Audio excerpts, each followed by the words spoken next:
Hola, hola, ¿qué tal? Buenas noches, ¿cómo les va? Qué gusto saludarles, qué gusto volverles a ver, como diría burro. No, a ver, sí, mal chiste, ¿no? Claro está, pero no, en serio, qué gusto empezarles a ver. Claramente ahorita todavía, tal cual, no sé, se ha agregado nadie, pero pues como esto también queda para la posteridad, ¿no? A los anales de la cultura de la humanidad en el futuro, pues claramente pues me da gusto saludarles desde en algún momento del pasado, ¿no? Si es que el internet sigue siendo como hoy por hoy lo conocemos o evolucionó a una manera en la que pues el viejo internet se mantiene, ¿no? Estoy diciendo pavada y media, solo lo reitero, estoy, como siempre saben, ahorita estoy no sé por qué peculiarmente chistosito. Será porque, pues bueno, me aventé después de trabajar, justamente estaba platicando ahorita, con alguien que después de trabajar arduamente, como no, habría de, pues llegar como todo un casi señor, aunque sí, otra vez tengo mi suéter de señor, pero es que hace frío, ¿no? Que más yo quisiera desvestirme y lucir hoy justamente, o como casi siempre en estas sesiones, la poderosísima playera en donde pues está el estampado de Lovecraft, pero no, hace frío, no, hasta que va a estar destapado y solamente por exhibir, no, hace frío, incluso yo, que a mí no me gusta cerrar la ventana de mi habitación, no, yo dije, ni más, ahora sí, ciérrala, y tal cual. Lo que sí tengo, ¿no? Y me va a encantar presumir la poderosísima taza que me regalaron de intercambio de Navidad, un compañerito que tuvimos ahí en el trabajo. Entonces, pues salud. Un café con un toque medicinal, porque no sé por qué ahí traigo un poquito, no delicada, pero sí sentí ahí algo raro en la garganta, otra vez. Entonces, no. Y por un momento dije, no, ya valió, sí siento ahí algo que no me va a permitir hablar, pero como que recuperé la temperatura, como que no se me congestionó, se me recuperó, no sé qué pasó.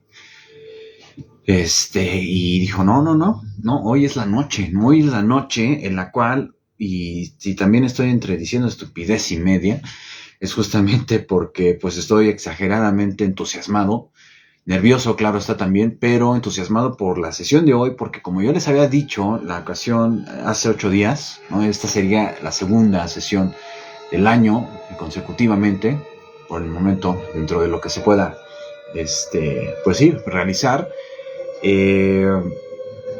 Hoy sí sé qué historia es la que justamente se va a narrar en esta noche. Y pues nada, es lo que me trae loco. Incluso ya ahí justo en la librería donde trabajo, pues de repente veía el nombre de justo la historia que se justamente está, ¿cómo decírselos? Pues sí, donde justamente, no sé cómo decírselos. Veía el nombre por varias ediciones en todos lados, veía su nombre en todos lados, ¿no? y pues me ha traído como curiosamente ansioso para justamente estar el día de hoy aquí reunido. Y dirán, Diego, a ver, ya, déjate de payasadas. No, a ver, es que si de por sí yo he hecho pues las sesiones que he hecho hasta hoy día, la primer grabación, incluso hay una primer grabación dentro de las narraciones, meramente narraciones directo en el podcast. Hay algunos, tengo que admitir algo, en su momento, en sesiones pasadas yo les dije, güey, vamos a leer todo, ¿no? Vamos a leer todo este bodoque dentro, bueno, ¿cómo va? Mientras el anonimato, ¿no? Y la no fama que tengo, me lo permita, y evidentemente el rollo de copyright, pues no, todavía no tengo ningún problema. Pero justamente aprovechando ese vandalismo literario o editorial, pues justo sé que a Howard Philip Lovecraft, el maestro del horror cósmico, se le conoce única y exclusivamente, o sí, ustedes escuchan ese nombre, o la mayoría de las personas escucharían ese nombre, y además de pensar que es pues quizá un escritor de historias de terror, pues justamente piensan en este monstruo Cthulhu, ¿no?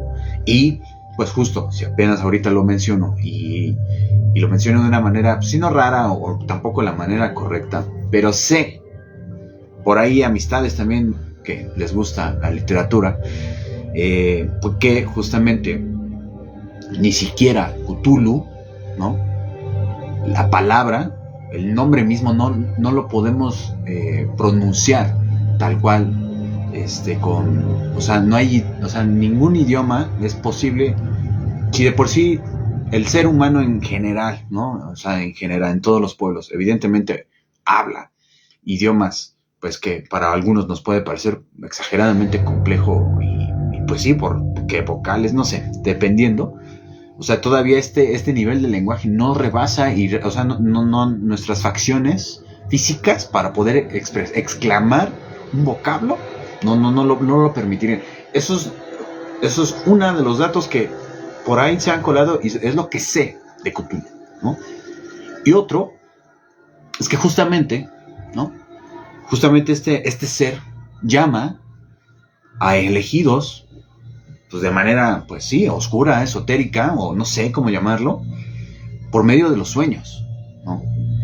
Y que este ser, pues evidentemente atañe a eras o eones antiguas, predecesoras justamente a la humanidad misma y desde el origen mismo de este mundo, ¿no?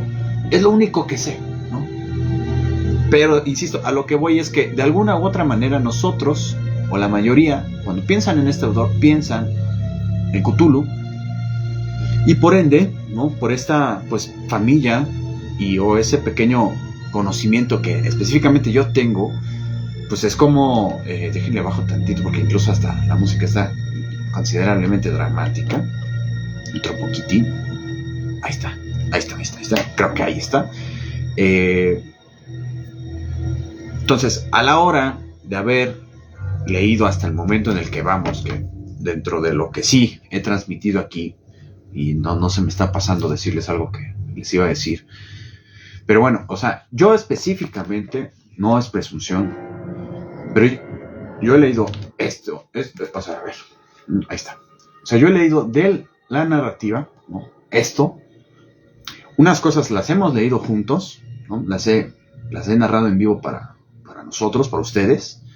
Hay unas cosas que antes de ocurrírseme que podría yo hacer este espacio, estos en vivos, yo, según, ¿no? En afán de querer leer muchas cosas también a la vez, pues me daba, según yo, mis tiempos en leer un cuento de vez en cuando de Lovecraft, y pues lo leía y fue como avanzaba, ¿no?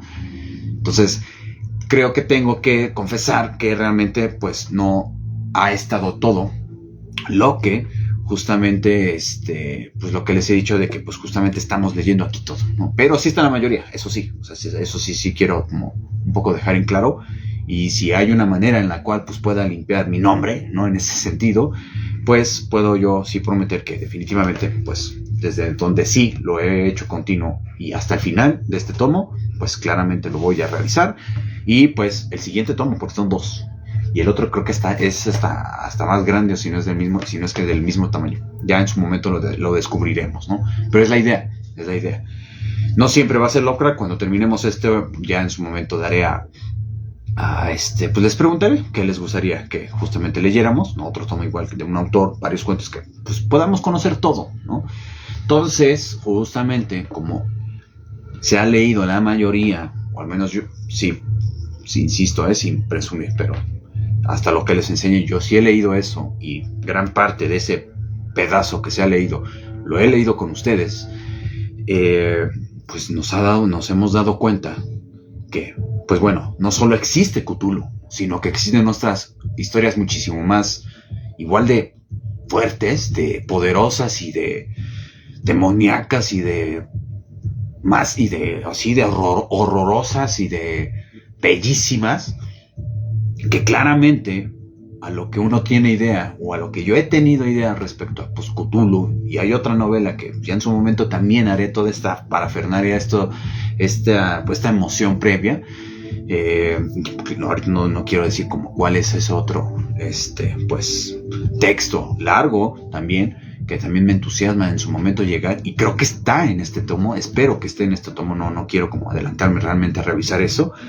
Pero si ya previamente nos hemos dado cuenta, me he dado cuenta de la maestría y de lo exageradamente rico que es, tanto rico de la manera en cómo escribe y rico a la vez también de disfrutarlo, leerlo, imaginarlo y pues también decirlo, o sea, tal cual de narrarlo en voz alta, pues no sé qué esperarme, ya tal cual, ya el texto que, pues justo la historia que ahorita vamos a narrar, que se llama La llamada de Cthulhu, ¿no? Esa es la historia que justamente el día de hoy voy a narrarles, y que justamente está contenido en el primer tomo de esta edición. Por si en algún momento a alguno de ustedes les interesa adquirir este ejemplar, y digan, no, pero ¿en dónde vendrá? No, porque claramente no podemos abrirlo y no podemos darnos cuenta, pues, en el primer tomo, ¿no? Claro está. Y justamente, pues podemos darnos cuenta también que, pues, esta edición obedece el orden de publicación, o sea, que tal cual, si en 1910 se publicó uno y en 1911 publicó otro, así esto va obedeciendo el orden. Entonces, es impresionante también saber y darse una idea que hace 100 años esto se publicó, y pues nada, o sea, claramente poderoso, y va a ser poderoso lo que va a suceder ahorita, ¿no? Porque, o sea, también les he explicado, bueno, no es que les explique conforme que sepa cosas, no, o sea, yo he aprendido sobre la obra misma de Lovecraft, desde la misma obra, o sea, conforme lo hemos leído nosotros aquí, yo he identificado ciertos como pues estilos, ¿no? Ciertas maneras en las cuales, aunque cada historia es totalmente distinta, pero sí ya hay una forma, si no fórmula, de abordarlas para que justamente funcionen o que le funcionen a él. Pero claramente se va, aún siendo desde los primeritos dos, pónganle que ustedes sí ha sido como se nota lo primerizo. Pero de un momento para acá, literal, a la fecha, ¿no? O en el momento hasta a la llamada de Cthulhu, ¿no? Claramente, pues se puede notar, se puede percibir que, ¿cómo decírselos? O sea, su escritura evolucionó, ¿no? Se volvió muchísimo más compleja, y cada mes fue escondiendo más cosas de lo que a simple vista, como lectura, aquí se encuentra, ¿no? Entonces, pues si han habido textos que definitivamente se notan lo preparatorio, y de repente avienta unas historias que dices, puta, o sea, está muy cabrón esto, pero aún así sabes que existe la llamada de Cthulhu, ¿no? Que son pues casi una novela, si no es que una novela. Ahorita no voy a leer todo hoy, de momento, no, solo esta sesión incluso lo voy a dividir en dos, ¿no? Para que justamente lo podamos disfrutar lo mejor posible y no se nos si de por sí pueda parecer un poco pues pesado, denso, por lo que quieran, pues que no lo sea todavía aún más, ¿no? Entonces, adelanto, claramente yo ahorita solamente voy a narrar pues hasta donde considere que pues es la mitad, y ahí le voy a parar, ahí nos vamos a quedar y vamos a retomarlo y terminarlo la siguiente semana, ¿no? Entonces, retomando lo que decía de que pues se puede ver cómo ha ido evolucionando su escritor, ha ido mejorando, ha adquirido todavía más, pues más rigor, más todo. Pues reitero, si uno tiene estas ideas, o sea, hace ideas, más que expectativas, realmente se hace ideas, y, o sea, el mito de Cthulhu, ¿no? O los mitos que existen por ahí flotando, en donde sea que floten, encima o dentro de nosotros, o quién sabe, ¿no? Pues claramente, claramente, pues deja la vara demasiado alta para él y parece ser que incluso él mismo se supera y ya lo estaremos viendo apenas, ¿no? Entonces, pues nada, ya creo que ha sido pues más que pavada y media, pues creo que ha sido un, insisto, ¿no? O sea, no es payasada ni nada, no preparo ni ninguna introducción, ¿no? Pasado solamente lo aprovechaba medio para dar anuncios parroquiales respecto a letras postcréditos en general, pero no, o sea, sin querer, en mi inconsciente y en la semana, y en sueños he preparado como tal, pues este speech sin querer, ¿no? O sea, pero es que es lo emocionantemente alucinante que no sé, que nos va a esperar. Entonces, vamos a empezar. Este café no sabe feo, ¿eh? No les voy a decir qué es, cómo lo preparé, pero claramente es un menjurje que me va a entonar, no me va a entonar, no, me va místicamente a... No, en serio es café, no, yo no, ya no le juego a esas cosas, hoy por hoy, pero pues sí, o sea, como les dije, cada vez que pues leo a Lovecraft, pues claramente las cosas se ponen demasiado rudas, tan rudas que pues siento que algo me posee, entiéndanlo con el albur o no que se les pueda ocurrir, y pues está cabrón, ¿no? Y tengo miedo, pero qué alegría justamente en serio, o sea, y como lector, como todo, con el recorrido que dentro de letras postcréditos y anteriormente, o sea, como experiencia misma, o sea, llegar a este texto, pues, o sea, es como encontrar oro, ¿saben? O no sé, o sea, es éxtasis puro, no sé cómo describírselos. Entonces vamos ya a empezar a poner el modo cósmico, el maravilloso y delicioso modo cósmico que está por acá. Ahí está el modo cósmico. Bueno, no. Ahí está el modo cósmico. La música, creo yo, claro, a ver, hablo lo más normal desde cómo es mi voz, pero fuerte para que se escuche, evidentemente, pero la música espero también esté lo suficientemente adecuada para que realmente genere el ambiente en esto. Y pues nada, solo voy a realmente darle otro traguito a esta taza de café, ¿no? Incluso, sí, me fascina esta taza. Gracias a esa personita. Si algún día esto realmente lo ve, en verdad, gracias por esa taza. Con el pasar del tiempo va a significar demasiado, conforme me dure, y pues difícilmente estaría yo usando, al menos en casa, alguna otra taza. Entonces, sí, así de ridículo, cursi de repente soy, ¿no? Pero pues bueno, pues nada, la llamada de Cthulhu. Bienvenidos sean a una nueva emisión de Letras Postcréditos, específicamente a una nueva noche de terror con Lovecraft. Estamos hoy el martes 30 de enero de 2024. Y pues miedo, ay, qué miedo, pero en serio, qué emoción. Y pues nada, espero disfruten justamente esta narración. Como siempre les digo, acomódense dentro de este alucín mío de pensar, creer que se van uniendo conmigo alrededor de una fogata, ¿no? Y bosque y estrellas, así, el cielo limpio, un lago ahí también de fondo, y de repente ahí, más que pájaros, de repente pareciera que lo que corre detrás de nosotros son duendes o quién sabe qué otras cosas, conforme más nosotros vamos adentrándonos en el texto. Y pues pasen, tomen, preparen, ya tengan su bebida. Como sabrán, pues ya tengo la mía.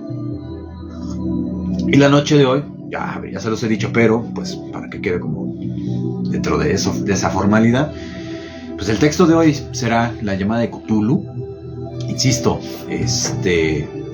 parece ser que el mismo texto nos dirá que ni siquiera así se dice, pero no puedo pronunciar a raíz de esto, no puedo pronunciarlo de alguna otra manera. Este texto evidentemente va a estar plagado de notas al pie de página, y ni tantas, fíjense que nada más aparecen como 20. Ya van varios episodios que yo les debo pues varios datos como pues de edición, ¿no? Que justamente pues creo que yo que pues sí, al fin notas de pie de página pues le dan otro, ¿cómo decírselos? Pues otro matiz, ¿no? Justamente a la lectura. Pero no me voy a detener salvo dependiendo cómo vaya yo agarrando el feeling, ¿sale? Entonces, pues nada, lo que sí les voy a decir de una vez es que justamente este texto fue escrito según porque tal cual, ¿no? El texto inicia y en el mero título ya hay una primera nota al pie. Y dice que esto fue escrito en agosto o septiembre de 1926. Publicado por primera vez, o sea, todavía no cumple 100 años esto, güey, ¿no? Quizá, si sigo vivo como... Pues sí, más bien si sigo vivo, porque si sigo vivo, Letras Postcréditos va a existir. Pues podamos releer este texto, ¿no? Aquí otra vez. Pero dice que publicado por primera vez en 1928 en una revista, en Weird Tales, recogido después en otra compilación, y dice que aunque lo empezó a escribir unos meses después de su regreso a Providence, el relato realmente lo pensó un año antes, es decir, en 1925, según consta una entrada de su diario entre el 12 y 13 de agosto de 1925, que recoge todavía al parecer una sinopsis. Estoy leyendo tal cual como está esa nota del pie del página, es la única que voy a leer como tal, y antes de dar inicio específicamente. Dice que se trataba del resumen de un sueño que describió a una persona llamada Reinhard Kleiner, con todo detalle en sendas cartas. O sea, imagínense que la inspiración le vino, o sea, creo que justamente por ahí va lo que les decía a un inicio. La inspiración vino en un sueño. La misma y el mismo sueño se lo describió a este amigo por cartas. Y aquí ya, exacto, dice, si bien puede considerarse una exhaustiva reelaboración de Dagon, otro texto con el cual, pues de alguna forma, varias compilaciones a nosotros le podemos identificar, uno de sus primeros relatos bastante más que de mis favoritos, de los que más tengo como presentes porque por lo mismo es muy, muy contundente todo. Con la indudable influencia de Lorla, qué bonito. Este es otro texto que probablemente en algún momento en una sesión o solo en una narración se los pueda ayudar a conocer. Está increíble ese cuento de terror, claro está, de Goyo de Maupassant, que Lovecraft leyó probablemente en 1922. O sea, qué genial ver que justamente pues aquí en cuanto a nota pues se pueda rastrear pues ya una referencia directa de qué inspiró a qué, ¿no? Y pues la novela del sello negro de Arthur Machen. Ahí tenemos dos autores que precedieron de alguna forma a Lovecraft y que son ¿cómo decirlo? Referencias directas a su literatura, a la literatura en general, pero específicamente con él, que evidentemente al parecer pues también admiró, y pues autores que pues también son como coordenadas en algún momento para que nosotros nos acerquemos a leerlas, ¿no? Entonces, pues nada, reitero, bienvenidos, buenas noches, buenas tardes, buenos días, buenas las que sean en el momento cuando esto lo terminen viendo en el futuro. Mi nombre es Diego, esto es Letras Postcréditos y bienvenidos a una nueva noche de terror con Lovecraft. El día de hoy, en esta noche les voy a narrar, vamos a leer en conjunto, yo no jamás lo he leído, vamos a leer juntos, que más emocionante para mí podría ser justo esto, ¿no? De que lo vamos a leer juntos, ¿no? O sea, no solo yo y encerrado en mi mundo, ¿no? Sino que abiertamente lo conoceremos. Y pues esto es la llamada de Cthulhu, ¿vale?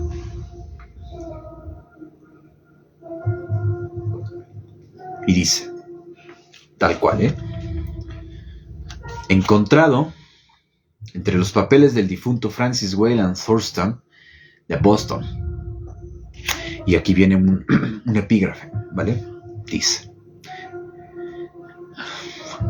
Y ya empezamos. Es posible que tales poderes o seres sean una supervivencia.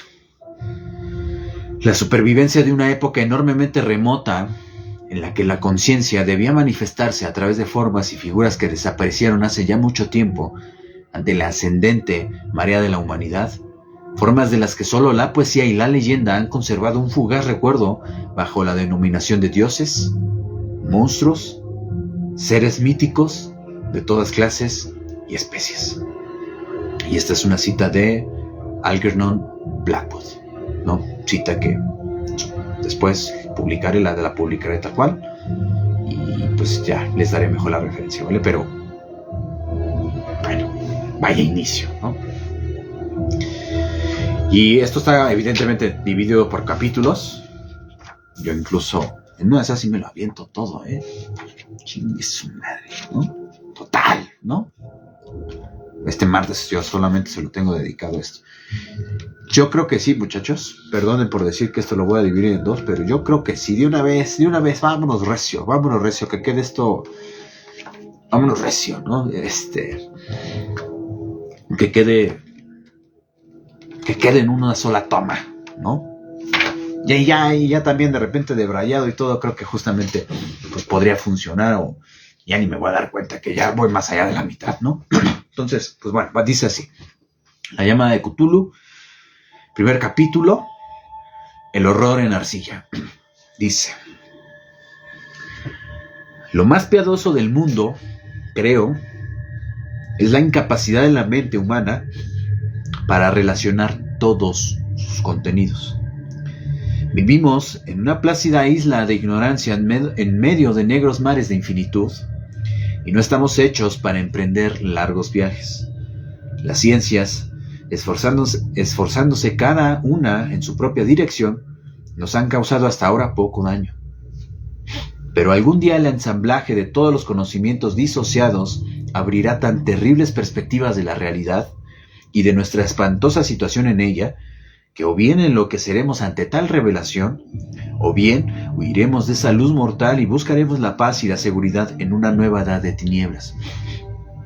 Los teósofos han sospechado la tremenda magnitud del ciclo cósmico del que nuestro mundo y el género humano constituyen efímeros incidentes. Han insinuado extrañas pervivencias en términos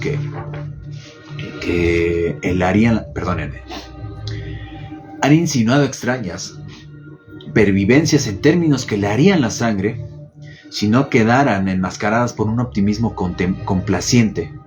Pero no es de ellos de quienes me llegó la fugaz visión de Evos prohibidos, que me hace estremecer cuando me vuelve a la memoria y enloquecer cuando sueño con ella. Esa visión, como todas las visiones de la verdad, surgió como un relámpago al encajar accidentalmente las piezas separadas, en este caso, un artículo de un periódico atrasado y las notas de un profesor ya fallecido. Espero que nadie más llegue a encajar estas piezas. Ciertamente, si vivo, no facilitaré jamás intencionadamente un eslabón a tan horrible cadena.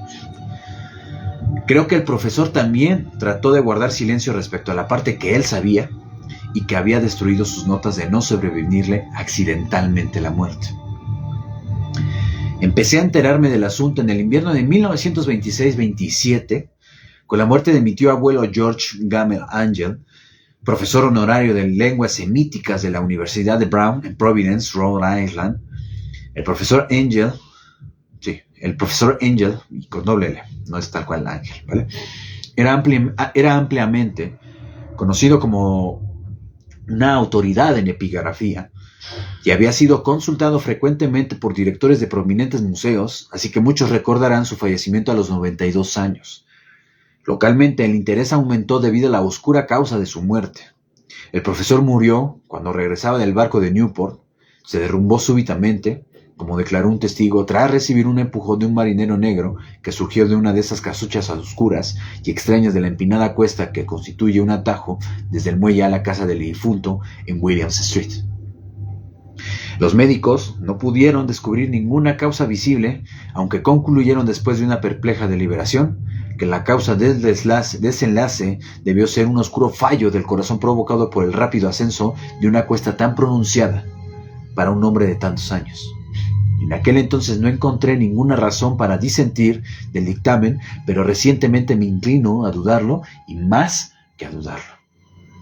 Como heredero y testamentario de mi tío abuelo, pues murió viudo y sin hijos, era natural que revisase yo sus papeles con cierto detenimiento. Así que con ese motivo me llevé toda la serie de archivos y cajas a mi casa de Boston. Gran cantidad del material que he logrado ordenar lo publicará más adelante la Sociedad Americana de Arqueología, pero había una caja que me pareció enigmática por demás y no me sentía decidido a enseñársela a nadie.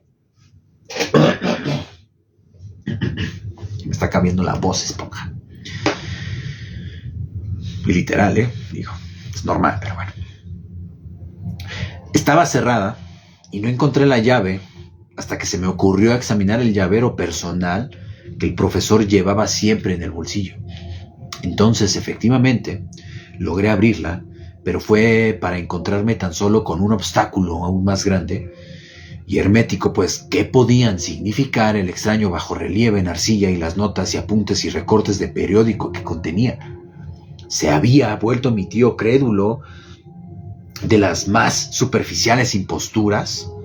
Decidí buscar al excéntrico escultor que ocasionó esta supuesta turbación de la paz espiritual del anciano.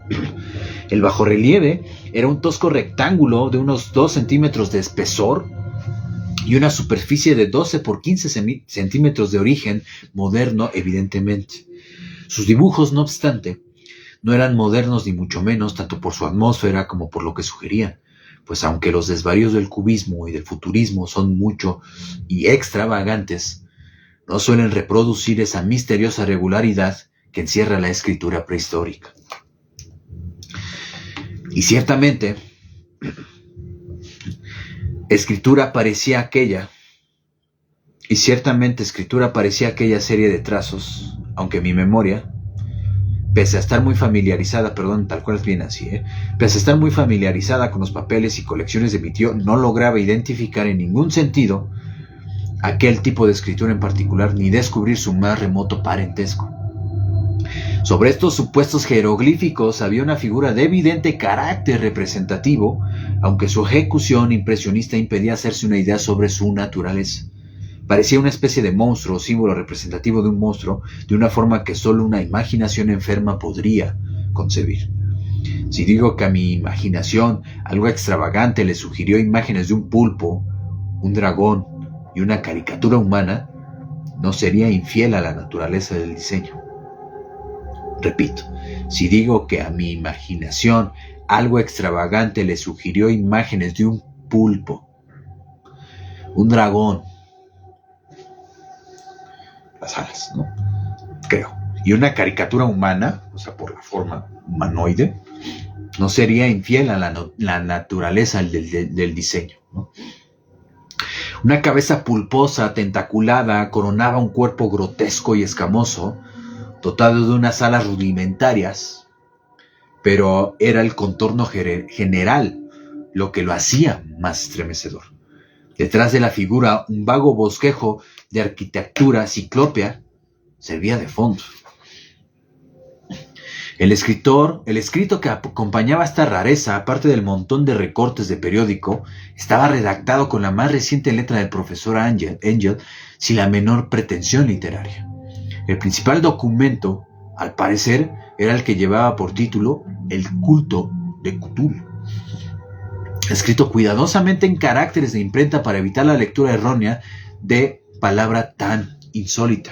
Al parecer, esta nota de pie sí me la voy a aventar, porque parece ser que explicaría, espero yo,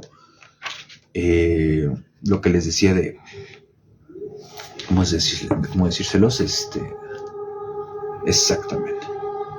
Dice, tal cual, o sea, de cómo se pronunciaría esto. Dice, acerca de la pronunciación de esta palabra, evidentemente Cthulhu, Lovecraft ofreció varias explicaciones diferentes en su correspondencia. Se suele considerar como definitiva la que aparece en una carta tal, una carta del 23 de julio de 1934. Dice, y tal cual cita la carta. El vocablo se supone que representa un torpe intento humano de captar la fonética de una palabra totalmente inhumana. Ahí está. Y qué imaginación aún así, ¿no? El nombre de la horrible entidad fue inventado por seres cuyas cuerdas vocales no eran como las del hombre. Por lo tanto, no tiene nada que ver con las dotes del habla humana. Las sílabas no son adecuadas a nuestras aptitudes fisiológicas, por lo que nunca podrá pronunciarlas correctamente ninguna garganta humana. Punto, ¿no? Cinta, o sea, cita para quedar ahí. Uy. Entonces, cada quien literal va a ser libre de poderla exclamar como cada quien pueda y le entienda. Yo ya con el tiempo que, pues sí, sé de la palabra de la existencia, sé de la existencia de la palabra, perdón, pues yo la pronuncio como Cthulhu, ¿no? Y ni siquiera podría, o sea, Cthulhu, qué sé yo. Bueno, pero bueno, ¿saben? Ahí está, como tal lo que les decía, o sea, sabía etéreamente, por rumor, pero aquí ya lo verificamos, ¿va? Entonces, continúo, dice. Dicho manuscrito estaba dividido en dos secciones. La primera se titulaba 1925, Sueño y obra ejecutada en sueños de H.A. Wilcox Thomas Saint. Es una dirección de Providence. Y la segunda, informe del inspector John Legras de Nueva Orleans, al Congreso de la Sociedad Americana de Arqueología 1928, notas sobre la misma y declaración del profesor Webb. Los demás escritos eran todas anotaciones breves, algunas referencias a extraños sueños de distintas personas, otras citas de libros teosóficos y revistas, en particular La Atlántida y La Lemuria Perdida de W. Scott Elliot, y el resto comentarios sobre pasajes de textos mitológicos y antropológicos como La Rama Dorada de Fraser. Interesante, esto no lo voy a contar ahorita, solo es una referencia que por alguna razón comprendo, pero no es alardear, ¿vale? No. Ok, perdón, voy a tener que repetir esto por lo mismo, ¿no? Y el resto, comentario sobre pasajes de textos mitológicos y antropológicos como La Rama Dorada de Fraser y el culto de la brujería en la Europa occidental de Margaret Murray. Los recortes de periódicos aludían ampliamente al desencadenamiento de una extraña enfermedad mental y accesos de locura o manía colectiva en la primavera de 1925. Vale, bueno.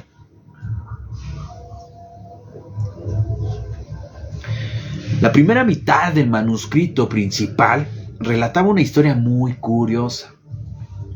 Parece ser que el 1 de marzo de 1925, un joven delgado, moreno y de aspecto neurótico y excitado había ido a visitar al profesor Angel con el singular bajorrelieve de arcilla, entonces excesivamente húmedo y fresco.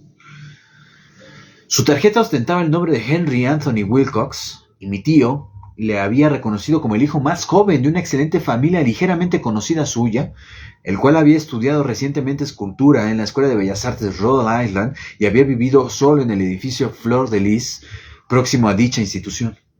Wilcox era un joven precoz de reconocido genio, pero de gran excentricidad, y había llamado la atención desde niño por las extrañas historias y singulares sueños que acostumbraba a relatar. Decía de sí mismo que era físicamente hipersensible, pero la gente seria de la antigua ciudad comercial le tenía simplemente por raro. No relacionándose nunca mucho con sus semejantes, se había ido alejando gradualmente de la visibilidad social y ahora solo era conocido de un reducido grupo de estetas de otras ciudades. El círculo artístico de Providence, deseoso de preservar su conservadurismo, lo había considerado un caso perdido. En esta visita, decía el manuscrito del profesor, el escultor recabó precipitadamente los conocimientos arqueológicos de su anfitrión para que identificase los jeroglíficos del bajo relieve. Hablaba en un tono altisonante y pomposo que delataba afectación y le enajenaba toda simpatía, y mi tío le contestó con cierta sequedad, pues el evidente frescor de la tablita presuponía cualquier cosa menos que se relacionara con la arqueología.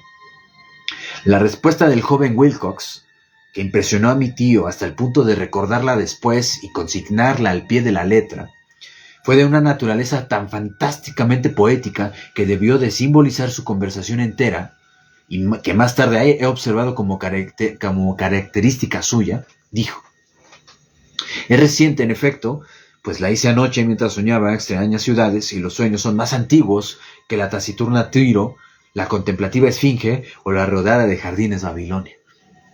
Y entonces comenzó a relatar esa peregrina historia que súbitamente brotó de su memoria dormida, acaparando febrilmente el interés de mi tío. Hubo un ligero temblor de tierra la noche antes, el más fuerte que se había notado en Nueva Inglaterra desde hacía años, y la imaginación de Wilcox se había visto hondamente afectada. Una vez en la cama, había tenido un sueño sin precedentes sobre ciudades ciclópeas de gigantescos sillares y monolitos que se erguían hasta el cielo, que rezumaban un limo verdoso e irradiaban un aura siniestra de latente horror. Los muros y pilares estaban cubiertos de jeroglíficos, y desde algún lugar indeterminado de la parte inferior había brotado una voz que no era voz, sino una sensación caótica que sólo la fantasía podía transmutar en sonido, pero que él intentó traducir en una impronunciable confusión de letras. Y tal cual dice así, Cthulhu Ftagn, o sea, F-H-T-A-G-N. Impronunciable, ¿no? Este galimatías fue la clave del recuerdo que excitó y turbó al profesor Angel. Interrogó al escultor con minuciosidad científica y examinó casi con frenética intensidad el bajorrelieve en el que el joven se había sorprendido a sí mismo trabajando.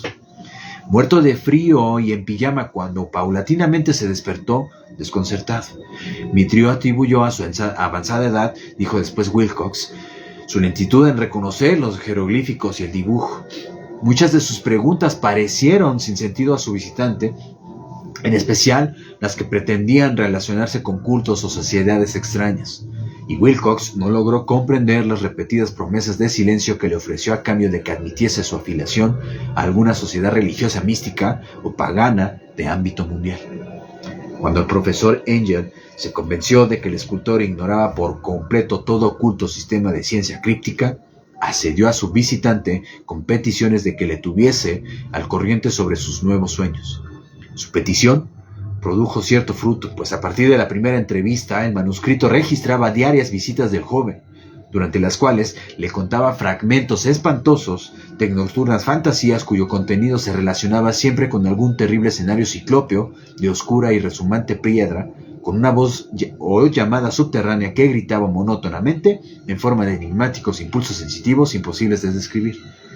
Los dos sonidos más frecuentemente repetidos son los que podrían transcribirse por las palabras Cthulhu y Rlie. R''L''Y'', impronunciable, ¿no?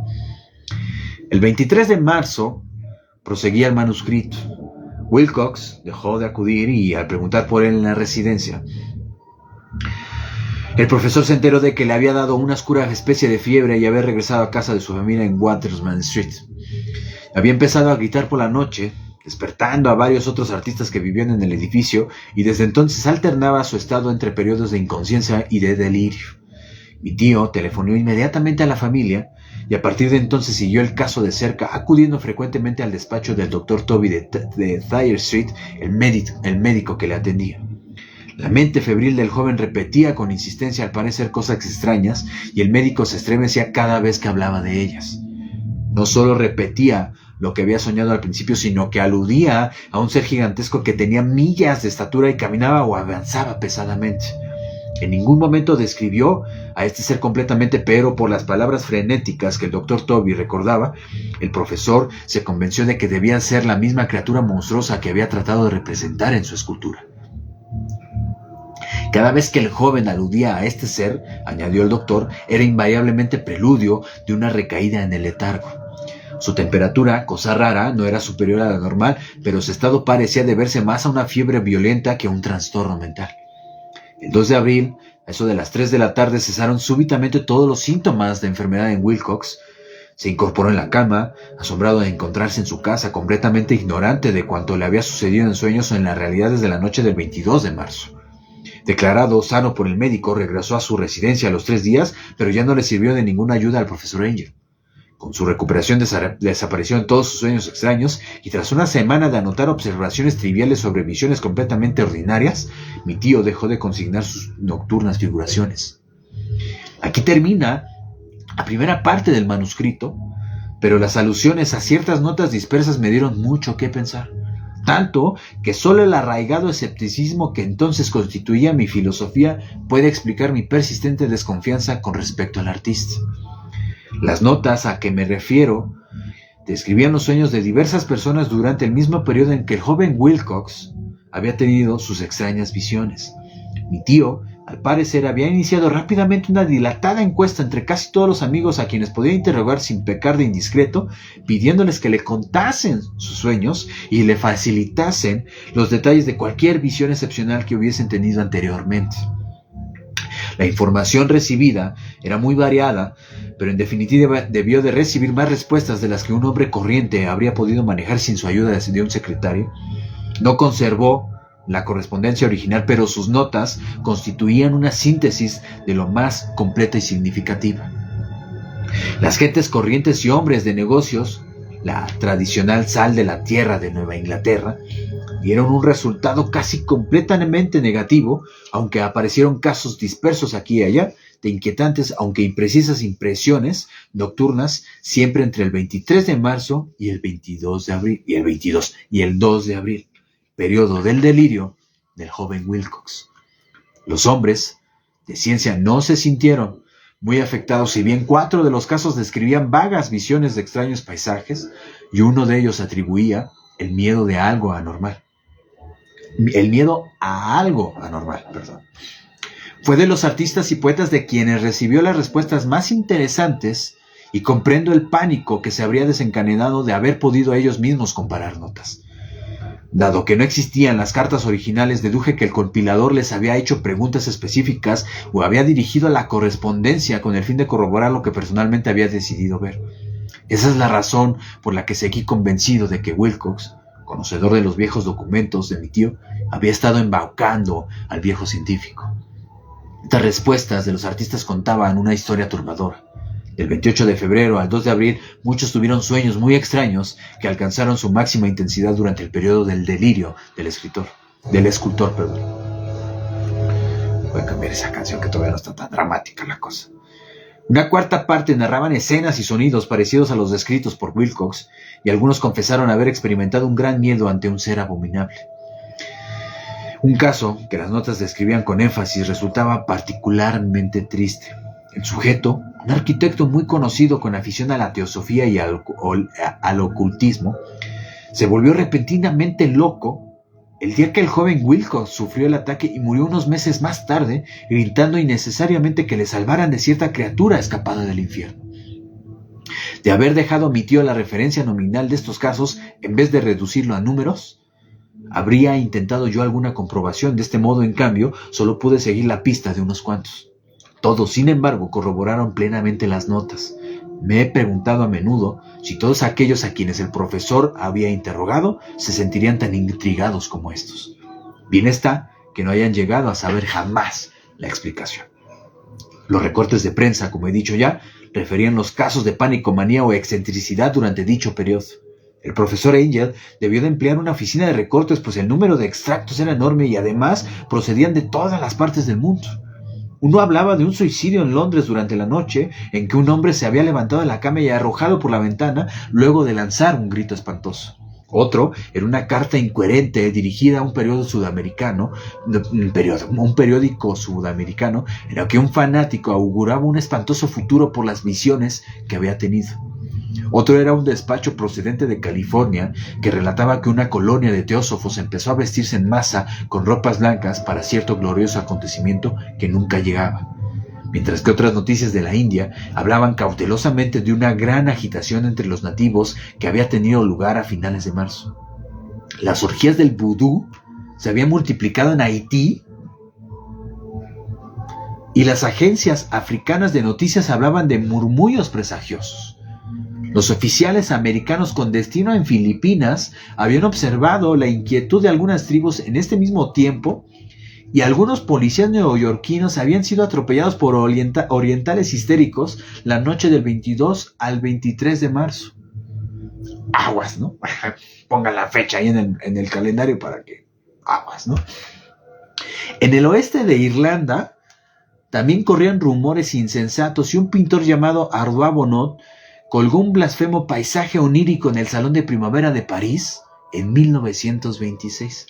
Por otra parte, fueron tan numerosos los disturbios registrados en los manicomios que solo un milagro pudo impedir que el cuerpo médico advirtiese extraños paralelismos y extrajese confusas conclusiones. En suma, se trataba de una escalofriante colección de noticias y aún hoy no comprendo qué sequedad racionalista me impulsó a desecharlas. Pero estaba convencido de que el joven Wilcox había tenido noticia de unos casos anteriores citados por el profesor.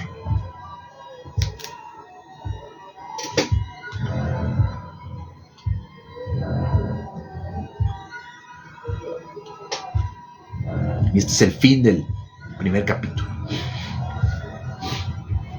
2. El relato del inspector Legras. Dice: los casos anteriores que movieron a mi tío a dar tanta importancia al sueño y al bajorrelieve del escultor constituían el tema de la segunda parte de su largo manuscrito. Al parecer, el profesor Angel había visto anteriormente la infernal silueta de la anónima monstruosidad, había estudiado los desconocidos jeroglíficos y había oído los siniestros vocablos que podrían traducirse por la palabra Cthulhu. Encontrándolo, todo tan horriblemente relacionado que no es extraño que acosara a la joven Wilcox con preguntas y precisiones de fechas. Esta experiencia anterior había tenido lugar 17 años antes, en 1908, cuando la Sociedad Americana de Arqueología celebró su congreso anual en San Luis. El profesor Angel, debido a su autoridad y sus méritos, había desempeñado un destacado papel en todas las deliberaciones, viéndose abordado por varios extranjeros que aprovecharon su ofrecimiento para aclarar las preguntas y problemas que le quisieran formular. El jefe de este grupo de extranjeros, que se convirtió pronto en centro de atención de todo el Congreso, era un hombre de aspecto ordinario y de edad mediana que había venido de Nueva Orleans en busca de cierta información que no había podido conseguir de fuentes locales. Se llamaba John Raymond Legras y era inspector de policía. Con él traía el objeto motivo de su viaje, una estatuilla de piedra de aspecto grotesco y repulsivo, aparentemente muy antigua, cuyo origen no acertaba a determinar. Otra canción, perdón. Esto no significaba que el inspector Legras tuviera el más mínimo interés por la arqueología. Al contrario, su deseo de saber se debía a consideraciones puramente profesionales. La estatuilla, ídolo, fetiche o lo que fuera, había sido confiscada unos meses antes en los pantanos boscosos del sur de Nueva Orleans durante una incursión para disolver una supuesta sesión de vudú. Y tan extraños y horribles eran los ritos relacionados con ella que la policía no pudo por menos de comprender que acababan de dar con un oscuro culto totalmente desconocido para ellos e infinitamente más diabólico que los más tenebrosos ritos de los círculos de vudú africanos. No pudieron averiguar nada sobre su origen, aparte de las disparatadas e increíbles historias arrancadas por la fuerza a los miembros capturados. De ahí los deseos de la policía de acudir a algún arqueólogo que pudiese ayudarles a identificar el espantoso símbolo y por él seguir la pista del culto hasta su fuente. El inspector Legras no se esperaba la impresión que su ofrecimiento causó. La aparición del objeto bastó para provocar en los científicos una tensa excitación e inmediatamente se congregaron en torno a la estatuilla para contemplar la pequeña figura cuya rareza y auténticamente abismal antigüedad hacían vislumbrar perspectivas insospechadas y arcaicas. No aparentaba pertenecer este objeto terrible a ninguna escuela escultórica conocida, aunque parecían haberse inscrito los siglos y hasta los milenios en la oscura y verdosa superficie de su piedra. La figura, que finalmente pasó de mano en mano para ser examinada y cuidadosa y detenidamente, tenía unos 20 centímetros de altura y estaba artísticamente labrada, pero así.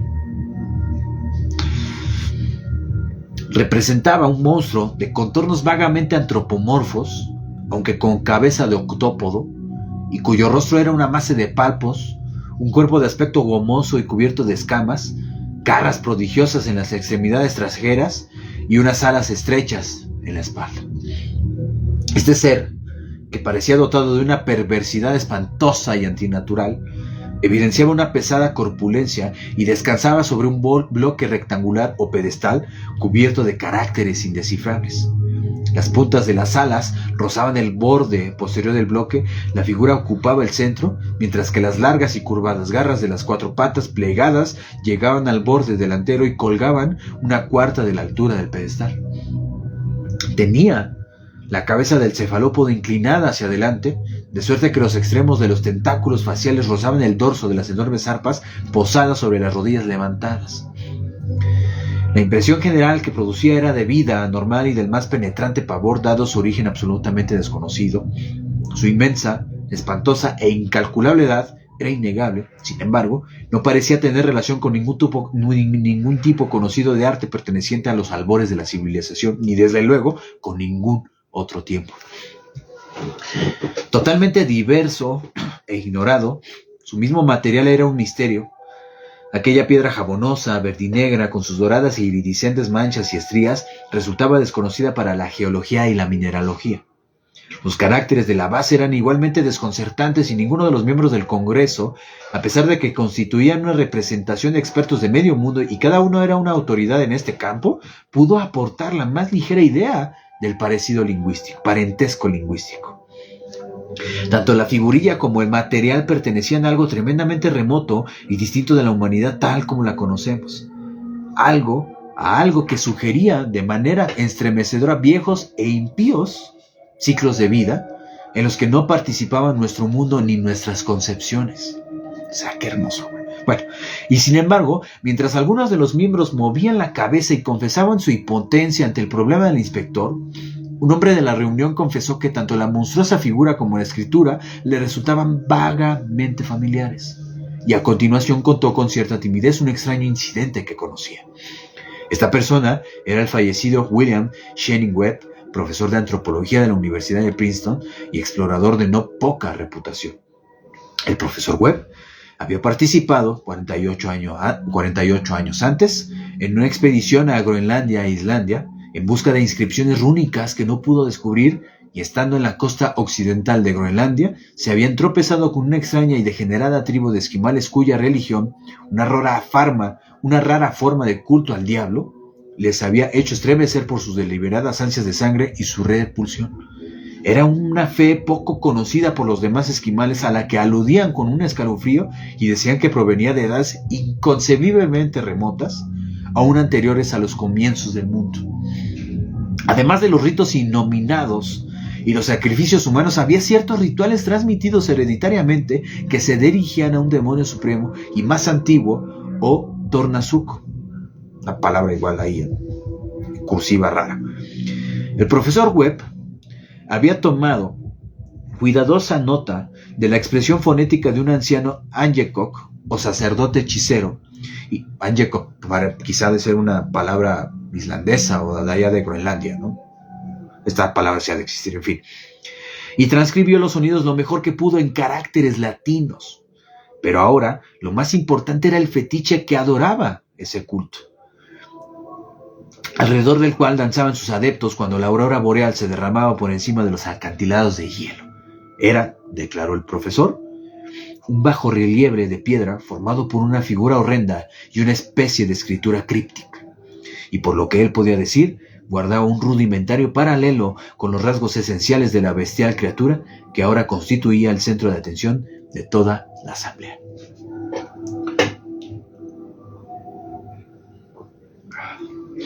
Hasta el menjurje me despejó la garganta todavía más, ¿no? Estos datos, acogidos con asombro y duda por los miembros allí reunidos, parecieron excitar al inspector Legras, quien empezó inmediatamente a asediar al profesor con preguntas. Dado que había copiado una invocación ritual de los adoradores de los pantanos que sus hombres habían arrestado, suplicó al profesor que tratase de recordar lo mejor que pudiese las palabras de los esquimales diabolistas. A continuación siguió una exhaustiva comparación de detalles y un silencio espantoso cuando el detective y el científico coincidieron en la virtual identidad de frases en dos rituales demoníacos separados por una distancia de tantos mundos. lo que en definitiva habían entonado los hechiceros esquimales y los sacerdotes de los pantanos de Luisiana a sus ídolos era algo muy parecido a esto. Deducidas las separaciones entre vocablos de las tradicionales pausas en la frase al cantar en voz alta,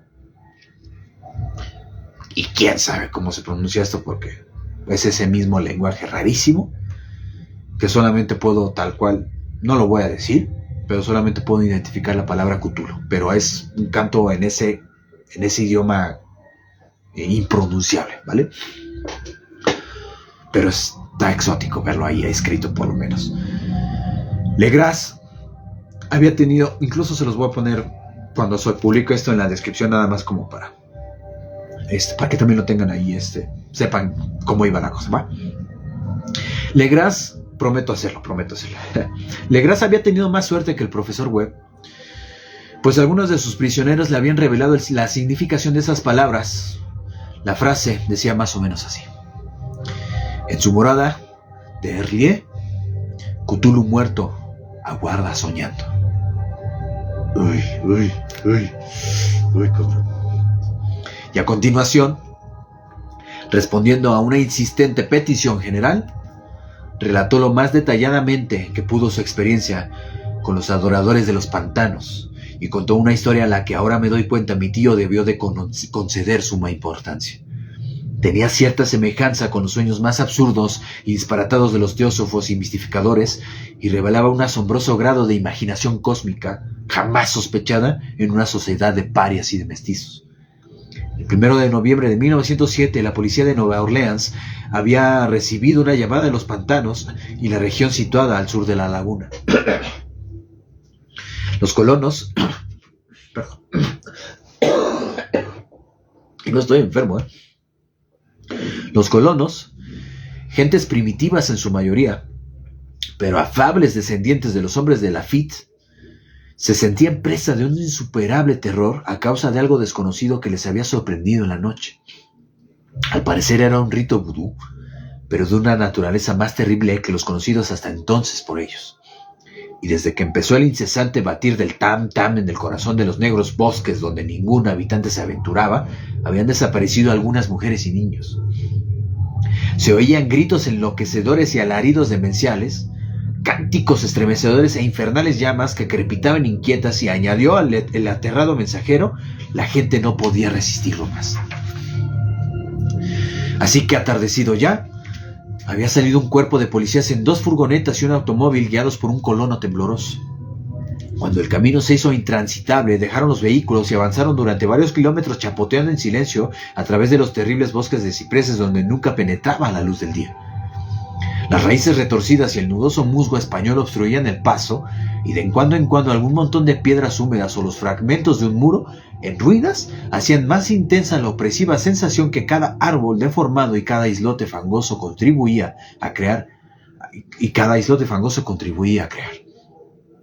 Finalmente, surgió ante ellos el poblado de colonos, una miserable agrupación de cabañas, y los histéricos habitantes salieron presurosos y se apiñaron alrededor de las balanceantes linternas. El apagado batir de los tam-tam se oía ahora en la lejanía, y a intervalos prolongados se escuchaba un alarido aterrador cuando el viento soplaba en dirección hacia ellos. Un resplandor rojizo parecía filtrarse a través de la pálida maleza, más allá de las interminables avenidas de la negrura en el bosque. Perdón, en serio. A pesar de la repugnancia, ¿ven? Como hasta me revuelve o sea, no estoy asustado, pero algo en mi ser sabe que, no sé, es que mueve. Y no he cenado, entonces también estoy como predispuesto a ver visiones, ¿no? Bien, al ratito cenamos, echamos taco, ¿no?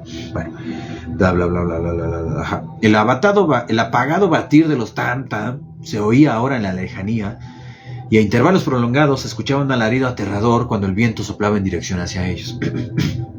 Un resplandor rojizo parecía filtrarse a través de la pálida maleza, más allá de las interminables avenidas de la negrura del bosque. A pesar de la repugnancia a quedarse solos otra vez, los colonos se negaron a dar un paso más hacia el escenario del impío oculto, de modo que el inspector Legras y sus 19 hombres se sumergieron sin nadie que les guiase en las negras arcadas de horror que ninguno de ellos había hollado jamás. La región en que ahora penetraba la policía tenía tradicionalmente una fama maligna y en su mayor parte estaba inexplorada por el hombre blanco. Había leyendas sobre un lago secreto jamás contemplado por ojos humanos, en el que habitaba un inmenso ser informe, blancuzco, semejante a un pólipo y de ojos refulgentes, y decían los colonos en voz baja que había demonios con alas de murciélagos que surgían volando de las cavernas para adorarlo a medianoche. Afirmaban que estaba allí antes que d'Iberville, antes que la Salle, antes que los indios y antes que incluso las saludables bestias y aves de los bosques. Era una pesadilla y verlo significaba la muerte. Pero se aparecían sueños a los hombres y eso bastaba para mantenerles alejados. La actual orgía vudú se desarrollaba efectivamente en los límites de esta zona execrable, pero aún así el paraje era bastante malo y quizá fuera eso más que los espantosos gritos e incidentes lo que había aterrorizado a los colonos. Solo la poesía o la locura podían hacer justicia a los ruidos que oyeron los hombres de Legras al abrirse paso a través de las negras ciénagas hacia el rojo resplandor y los apagados sones del tantán. Hay calidades vocales características de los animales y nada hay más terrible que oír una de ellas cuando su fuente se halla en otro. La furia animal y la licencia orgiástica se elevaban a unas alturas demoníacas con aullidos y graznidos extáticos que se desgarraban y reverberaban a través de esos bosques tenebrosos como tempestades de pestilencias surgidas de los abismos del infierno. De cuando en cuando cesaban los gritos incoherentes y se elevaba un coro de voces entonando la horrenda fórmula ritual. La voy a decir en español, ¿va? En su morada, Berrile, Cthulhu, muerto, aguarda soñando. Imagínense, o sea, ritual con ese sonido y lo que se escucha es ese cántico, esa alabación, esa, qué sé yo, ¿no? Ese rezo, no sé. Finalmente los hombres llegaron a un lugar donde los árboles eran más raros y vieron de repente ante sí el espectáculo. La música, ¿ven? En fin. 4 de ellos se tambalearon, uno de ellos se desmayó y todos prorrumpieron en gritos frenéticos que afortunadamente apagó la demente cacofonía. Legras roció con agua el rostro del hombre desmayado. Luego se quedaron todos contemplando el espectáculo, hipnotizados de horror. En un claro natural del pantano había una isla cubierta de hierba de quizá un acre de extensión, vacía de árboles y relativamente seca.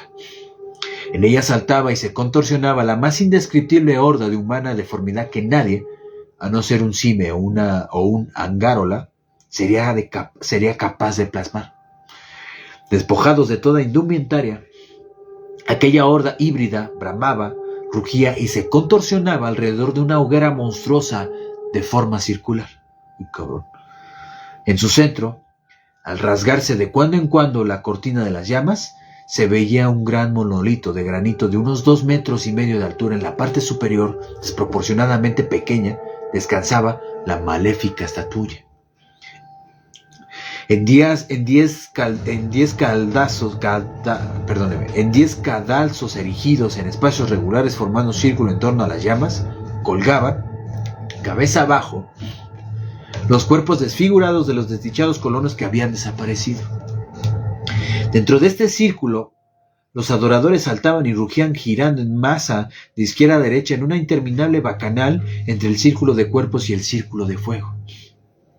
Puede que fuera solo producto de la imaginación y puede que fuese solo el eco lo que indujo a uno de los hombres, un español excitable, a creer que había oído respuestas antifonales del ritual desde algún punto lejano, no iluminado, más al interior del bosque de antigua leyenda y horror. Este hombre, José Galvez, a quien fui a ver a interrogar más tarde, era exageradamente imaginativo. Efectivamente, llegó incluso a insinuar que había oído el batir de unas alas enormes y que vio el brillo de unos ojos fulgurantes y un bulto blancuzco y montañoso más allá de los lejanos árboles. Pero supongo que habría oído demasiados rumores supersticiosos de los nativos. De hecho, la horrorizada pausa de los hombres fue de corta duración. El deber era ante todo, y aunque debía de haber cerca de un centenar de celebrantes mestizos, los policías sacaron sus armas y se internaron decididamente en la repulsiva baraúnda. Durante 5 minutos el tumulto que se produjo fue indescriptible. Hubo golpes, disparos y carreras, pero al final Legras pudo contar unos 47 prisioneros a los que obligó a vestirse apresuradamente y formar fila entre sus policías. 5 de los celebrantes murieron y otros 2, heridos de gravedad, fueron transportados en improvisadas parihuelas por sus camaradas prisioneros. La imagen del monolito, naturalmente, fue retirada cuidadosamente y confiscada por Legras.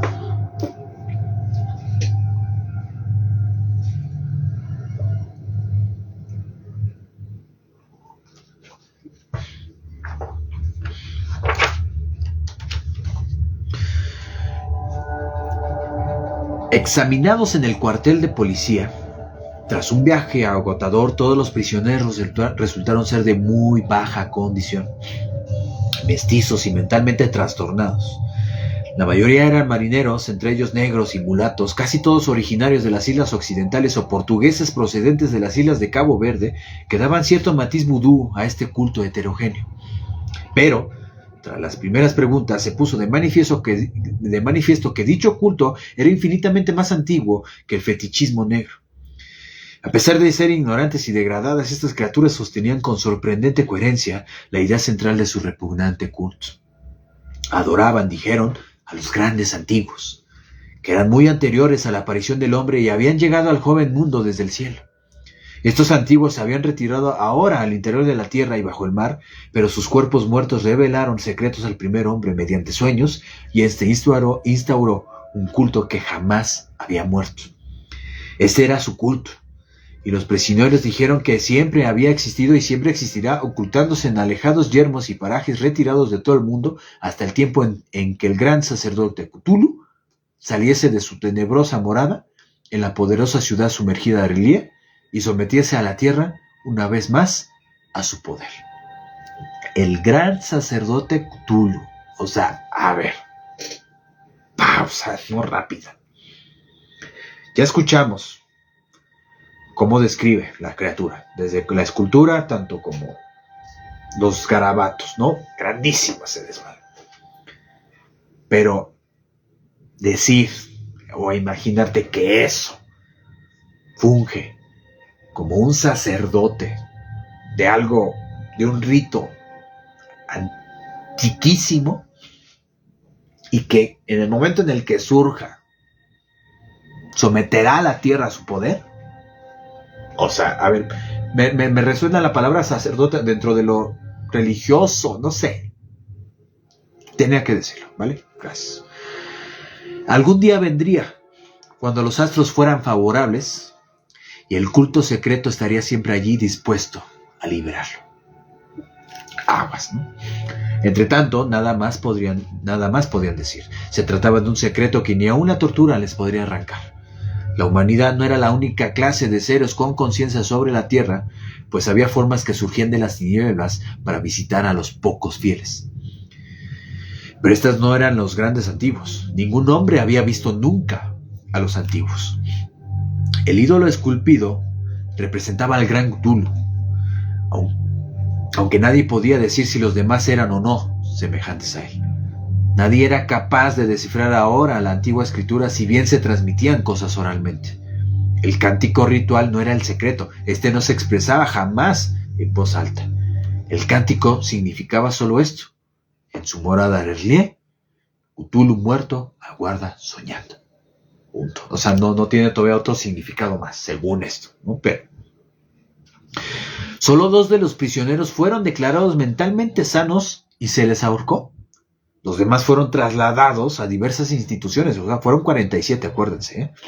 Todos negaron haber participado en los homicidios rituales y afirmaron que las muertes habían sido perpetradas por los de las alas negras, que habían venido desde su inmemorial refugio en el bosque encantado. pero no hubo manera de sacar en claro una descripción coherente de estos misteriosos aliados. Lo que la policía pudo averiguar se debió sobre todo a un mestizo casi centenario llamado Castro, el cual pretendía haber tocado extraños puertos en sus viajes y haber hablado con los inmortales dirigentes del culto en las montañas de China. El viejo Castro recordaba fragmentos de una espantosa leyenda que haría palidecer las lucubraciones de los teósofos y presentaban al hombre y al mundo como algo reciente y efímero. Hubo milenios en que la tierra estuvo gobernada por otros seres que habitaron en inmensas ciudades.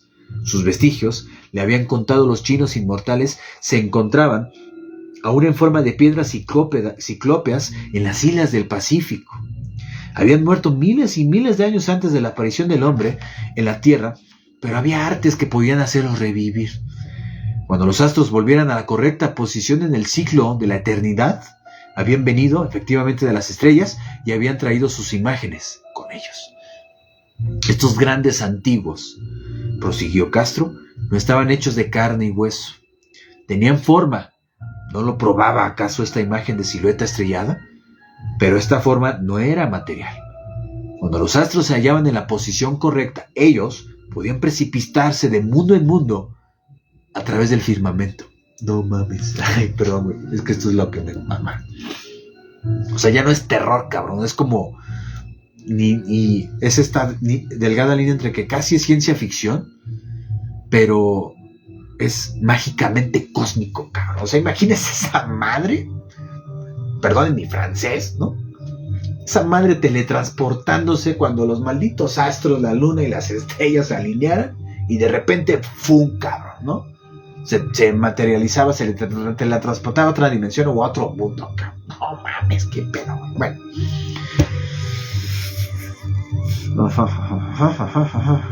Pero aunque ya no viviesen, perdónenme. Pero cuando los astros estaban en posición adversa, no podían vivir. Es decir, pues cuando no, ni siquiera podían estar vivos. Bueno, pero aunque ya no viviesen, tampoco morían definitivamente. Reposaban en las moradas de piedra de la gran ciudad de Rie. ¿Qué hice? Se cambió de canción, perdónenme. Es que como necesito poder musical, cabrón. Va de nuevo. Dice, reposaban en las moradas de piedra de la gran ciudad Rie, protegidos por los sortilegios del poderoso Tulu, y aguardaban una gloriosa resurrección el día en que los astros y la tierra estuviesen una vez más preparadas para ellos.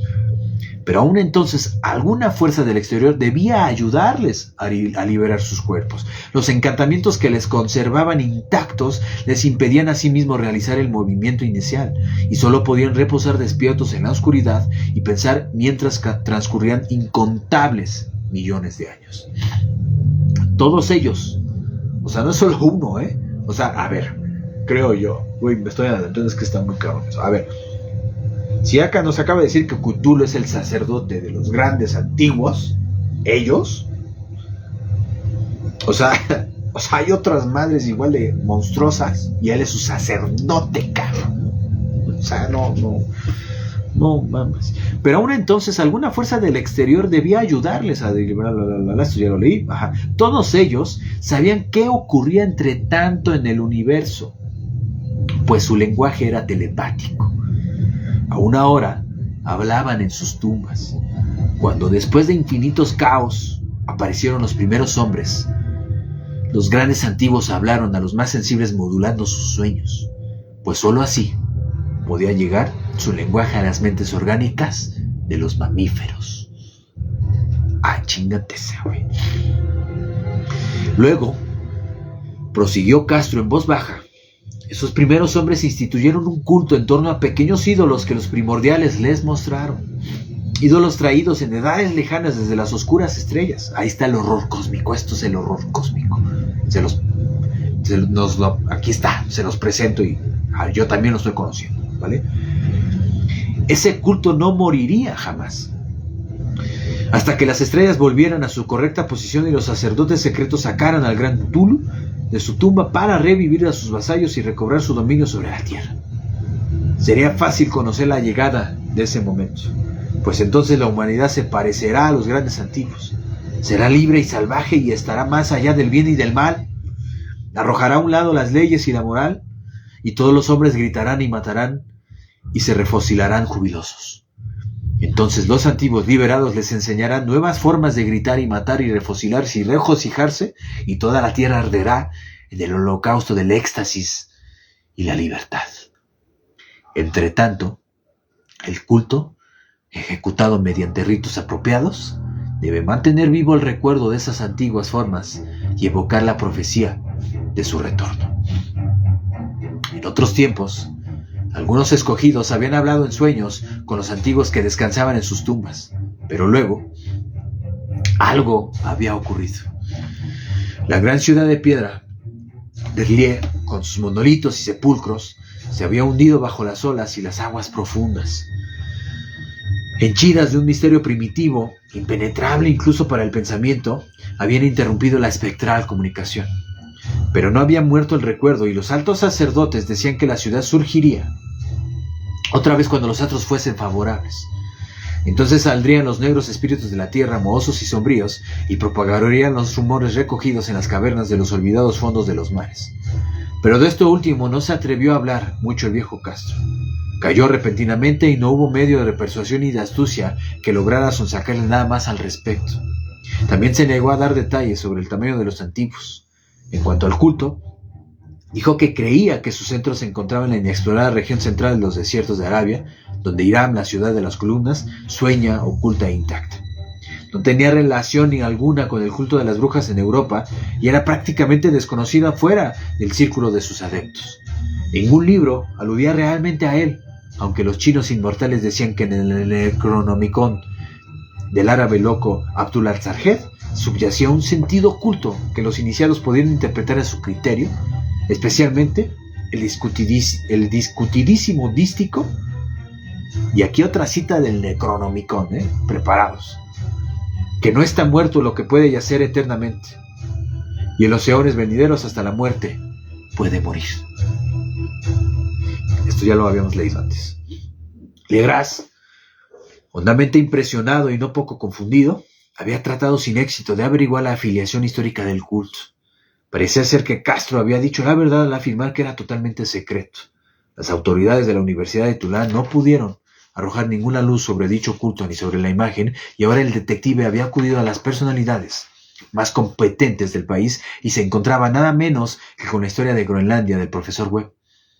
El febril interés que despertó en la asamblea la historia de Legras, corroborada por la estatuilla, tuvo algún eco en la correspondencia que luego intercambiaron los congresistas. En la publicación oficial de la sociedad, en cambio, se citó meramente de pasada.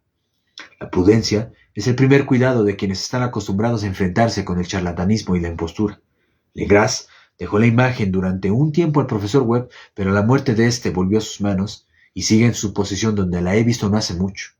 Es algo verdaderamente terrible y se parece de manera inequívoca a la escultura que modeló en sueños el joven Wilcox. No me cabía la menor duda de que mi tío se excitó ante la historia del escultor. ¿Qué pensamientos debieron venirle sabiendo lo que Legras... Perdón, se me fue la música. ¿Dónde me quedé? ¿Dónde me quedé? Maldito sea. Voy a repetirlo, perdónenme. El febril interés que despertó en la asamblea la historia de Legras, corroborada por la estatuilla, tuvo algún eco en la correspondencia que luego intercambiaron los congresistas. En la publicación oficial de la sociedad, en cambio, se citó meramente de pasado. La prudencia es el primer cuidado de quienes están acostumbrados a enfrentarse con el charlatanismo y la impostura. Legras dejó la imagen durante un tiempo al profesor Webb, pero a la muerte de este volvió a sus manos y sigue en su posesión, donde la he visto no hace mucho. Es algo verdaderamente terrible y se parece de manera inequívoca a la escultura que modeló en sueños el joven Wilcox. No me cabía la menor duda de que mi tío se excitó ante la historia del escultor. ¿Qué pensamientos debieron venirle sabiendo lo que Legras había averiguado de ese culto, al contarle a un joven sensible que había soñado no solo con la figura y los exactos jeroglíficos de la imagen encontrada en el pantano y de la tableta de Groenlandia, sino que además había oído en sus sueños 3 palabras de la fórmula que pronunciaban tanto los diabolistas, esquimales, como los mestizos de Luisiana? Evidentemente, era natural que el profesor Angel iniciara una investigación minuciosa Aunque yo sospechaba personalmente que el joven Wilcox había oído hablar del culto y había inventado una serie de sueños para acrecentar el misterio a costa de mi tío. Los relatos de los demás sueños y los recortes coleccionados por el profesor constituían una sólida corroboración de la historia del joven, pero mi asencrado racionalismo y la extravagancia de todo este asunto me llevaron a adoptar lo que me pareció la conclusión más palmaria. Así que, después de estudiar con atención el manuscrito y cotejar las notas teosóficas y antropológicas con el informe de Legras, hice un viaje a Providence para ver al escultor y decirle lo que pensaba de él por haber embaucado tan descaradamente a un sabio de tan avanzada edad. Wilcox vivía aún solo en el edificio Flor de Lis de Thomas Street, horrenda imitación victoriana de la arquitectura bretona del siglo XVII, con su fachada de estuco en medio de amables casas coloniales y a la sombra del más fino campanario georgiano que pudiera verse en América. Lo encontré trabajando en sus habitaciones e inmediatamente descubrí, por las obras que tenía allí, que su genio era profundo y auténtico. Creo que dentro de un tiempo figurará entre los grandes decadentes, pues ha logrado plasmar en barro y en mármol esas pesadillas y fantasías que Arthur Machen evoca en su prosa y Clara Ashton Smith ha hecho visibles en verso y en pintura. Moreno, endeble y de aspecto algo descuidado, se volvió lánguidamente al llamar yo y me preguntó de qué deseaba sin levantarse de su silla. Cuando le dije quién era, manifestó cierto interés, pues mi tío había despertado su curiosidad al estudiar sus extraños sueños, aunque nunca había explicado la razón de su estudio.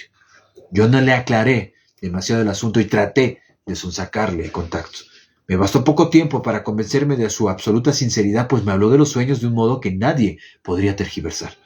Tanto los sueños como su residuo subconsciente habían influido en su arte hondamente, y me enseñó una morbosa escultura cuyos contornos casi me hicieron estremecer por su oscura potencia sugestiva.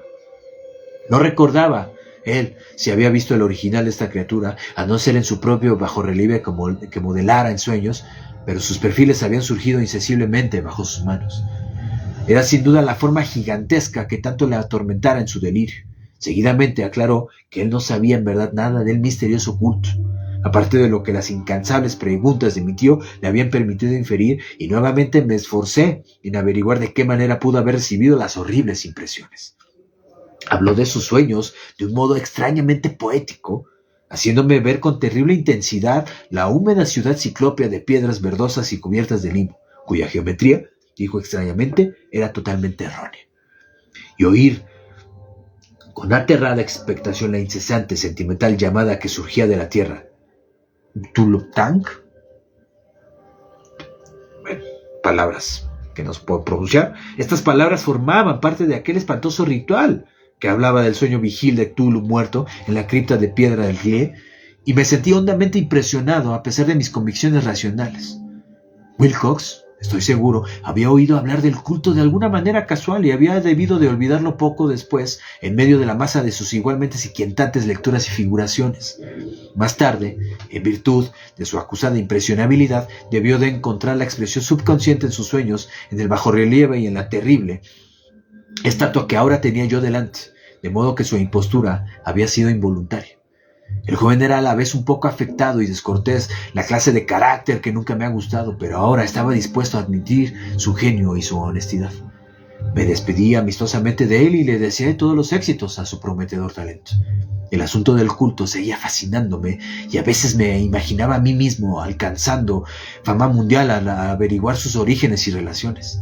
Visité Nueva Orleans, hablé con Legras y otros sobre aquella antigua redada. Vi la espantosa imagen y hasta interrogué a los mestizos prisioneros que aún vivían. El viejo Castro, desgraciadamente, había fallecido hacía unos años. Lo que escuché entonces de viva voz, aunque en realidad no fue más que una confirmación de lo que mi tío había escrito, excitó de nuevo mi interés, pues sentí la seguridad de que me hallaba sobre la pista de una auténtica, secreta y antigua religión cuyo descubrimiento me convertiría en un antropólogo de renombre. Mi actitud era todavía absolutamente materialista, como aún quisiera que lo fuese. Y despeché con la más inexplicable perversidad mental la coincidencia de las transcripciones de sueños con los extraños recortes coleccionados por el profesor Angel. Una cosa empecé entonces a sospechar y ahora temo saber, y es que la muerte de mi tío no fue ni mucho menos natural. Se cayó en un estrecho callejón que ascendía del barrio marinero, donde pululan los mestizos extranjeros tras un empujón sin importancia de un marinero negro. No olvidaba yo la mezcla de sangre y las ocupaciones marineras de los miembros del culto de Luisiana, y no me hubiera sorprendido averiguar la existencia de métodos secretos y agujas envenenadas hace tiempo conocidas y tan crueles como los misteriosos ritos. Legras y sus hombres, es cierto, no han sido molestados, pero en Noruega ha muerto cierto marinero que había visto ciertas cosas. ¿No podría ser que hubiesen llegado a oídos siniestros las averiguaciones de mi tío tras haber recogido la información del escultor? Creo que el profesor Angel murió porque sabía demasiado, o porque probablemente estaba a punto de sacar a la luz demasiadas cosas. Ahora falta ver si voy a correr yo esa misma suerte, pues he llegado demasiado lejos. Y fin del segundo capítulo, ¿vale? Fin del segundo capítulo.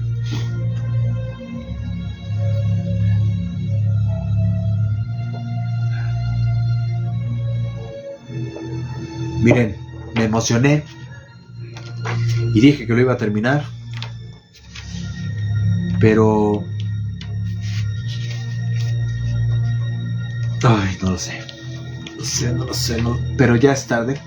Necesito hacer cosas. No. Creo que aquí preferiría dejar el suspenso.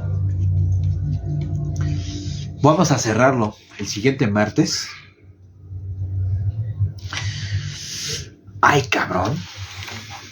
Es que es buena hora. Sí, puedo terminarlo, pero es la hora justa en la cual ustedes ahorita me han acompañado, tanto en vivo como en... ¿cómo decírselos? Tanto cuando esto ya quede grabado y lo termine viendo, pues, o sea, se termina viendo después en YouTube o Spotify o aquí en el reel del feed, perdón, de Instagram. Voy a quitar el modo cósmico para también desenchufar, ¿no? de los sueños. Baja por acá, ahí está, adiós modo cósmico. A ver, ay, güey, denme un segundito para regresar, porque ando ensoñado, ¿no? No sé si aparezca Cthulhu en el tercer y último capítulo, porque, pues, para que sepamos, está dividido esto en 3 capítulos. Pero, ¿cómo ven? ¿Qué les pareció? ¿Qué les está pareciendo? Reitero, todavía no lo terminamos. O sea, aquí yo le voy a parar. Reitero, vi el tiempo y dije, sí, a huevo, porque falta relativamente poco, pero no, quiero ser respetuoso también con su tiempo, evidentemente con el mío, y pues dejar ahí el, güey, no, ¿por qué me dejas así? No, o al menos me lo dejo a mí, y yo digo, güey, claro, y yo me voy a tener que aguantar las ganas de terminarlo hasta la siguiente semana con ustedes, ¿no? O sea, yo sí les soy fiel a ustedes de leer a este señor juntos, ¿no? Entonces, reitero, tanto si me quieren contestar ahorita, sino después, como siempre en todos los capítulos, los comentarios están absolutamente bienvenidos. Yo se los voy a leer. Estoy encantadísimo, claramente, de poder platicar sobre esto y escribirnos, etcétera, friquear de esto. Uy, perdón. Pero, no, bueno, está muy cabrón este desmadre. Está muy cabrón. Yo solamente puedo decir eso. No puedo decir más. No, me rebasa. O sea, si de por sí los relatos anteriores definitivamente me dejaban así súper desconectado, perdón. Este evidentemente me deja igual y con atención, evidentemente, y continuará, ¿no? Y los vemos la siguiente semana, como en HBO o en cualquier otra plataforma que ustedes vean series, como de puta madre, ¿por qué lo dejaste aquí? ¿Va? Hasta también aquí suceden letras postgritos, ¿no? Pero bueno, espero en verdad les haya agradado, les esté gustando. Qué fascinante texto. No, o sea, me queda más que claro todavía que Lovecraft es de mis autores favoritos. No por nada, o sea, ahora entiendo también por qué es favorito de muchos, ¿no? Pero evidentemente cobra más sentido. Ya leyendo esto, teniendo el bagaje de las lecturas anteriores, ves cómo está todo entremezclado y dices, güey, qué fascinante, pero a la vez qué miedo, a la vez y medio imaginarse o considerar que, pues, ¿de dónde saca esto, no? O sea, ¿de dónde sacó esto? Pinche imaginación que tiene este cabrón, que tuvo como tal. al grado de que al menos, tanto lectura en voz alta o no, pues hacen que un loquito como yo se ponga todavía un poco más apasionado de lo normal, ¿no? Pero, reitero, me fascina, me ha fascinado, me sigue fascinando, me deja extasiado, excitado por lo mismo, pero excitado literariamente hablando. Y está fabuloso. Yo no puedo agregar esto. Si de por sí han habido otros cuentos que por sí mismos hablan, por obviedad habla por sí mismo todo, ¿no? Entonces, muchas gracias, muchas gracias por acompañarme esta noche. Fue un placer justamente tener a su compañía. Pues sí, toda esta sesión. Quienes se asomaron solamente a saludar, evidentemente, pues un gusto saludarles y verles de pasadita. Y pues nada, o sea, simplemente aguas con sus sueños. Ojalá y ustedes no sean los siguientes, ¿no? En empezar a escuchar susurros de Cthulhu. Y pues tengan en cuenta, en mente ¿cómo decírselos? Esas fechas en las cuales varias personas en diversas partes del mundo, pues justamente de repente se volvieron locas y pues, se suicidaron y hasta otras cosas más raras, ¿no? Entonces, pues nada, qué belleza, qué increíble. Reitero, muchísimas gracias por acompañarme. En serio, fue todo un maldito deleite para mí, tanto leerlo en voz alta, compartirlo con ustedes y evidentemente hacer este espacio. Entonces, cuídense mucho. Nos vemos la próxima semana para terminar esto. Y pues a ver en qué acaba. Y definitivamente estoy muy seguro que va a acabar muy cabrón.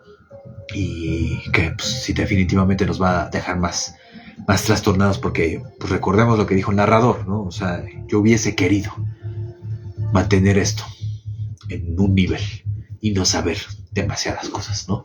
Aguas con lo que cada quien quiera saber también, ¿no? En fin, cuídense mucho, que tengan excelente noche y que tengan excelente tarde, día o noche, sea la hora en la que ustedes estén sintonizando esto. Mi nombre es Diego, esto es Letras Postcréditos. Esto fue una noche de terror con Lovecraft y esta fue la primera parte de la narración de La llamada de Cthulhu. Cuídense mucho, nos vemos en la próxima, nos vemos en el siguiente, la siguiente emisión en el mismo canal. Hasta la próxima.